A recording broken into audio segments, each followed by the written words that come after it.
J'ai eu la chance au sortie de mon diplôme d'être embauché à Amsterdam dans un fonds d'investissement où c'est là où ça a démarré pour moi le trading. Voilà. Quel type de fonds d'investissement? C'était du private equity? C'était un hedge fund? C'était c'était un hedge fund. C'était un fonds spéculatif exactement où on était dedans. On était à peu près 30 traders.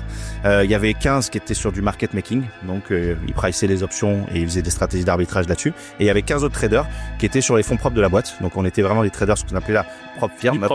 C'était vraiment du propre trading. Ouais, c'était du propre. Avant 2008 du coup. En 2008 exactement. En 2008. En 2007 exactement. D'accord. Et du coup, tu as fait ça pendant une année? Non, j'ai fait ça 2 ans. Alors j'étais à Amsterdam. Donc vous n'avez pas, sans te couper, vous avez pas eu l'interdiction vous sur les marchés européens, parce que je sais que ça avait été interdit après la crise de 2008, notamment pour les boîtes américaines. Ouais. Le prop trading pour vous c'était autorisé? Autorisé. On était sur les fonds propres de la boîte, d'accord. Alors moi de mon côté, j'étais juste derrière les ordinateurs.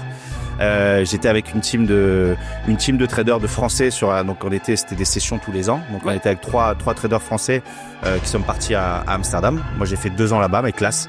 C'est vraiment là-bas où j'ai tout appris et où j'ai appris ce qu'on appelle le trading spéculatif, l'intraday, les carnets d'ordre, le scalping. Et c'est vraiment là-bas où j'ai tout appris.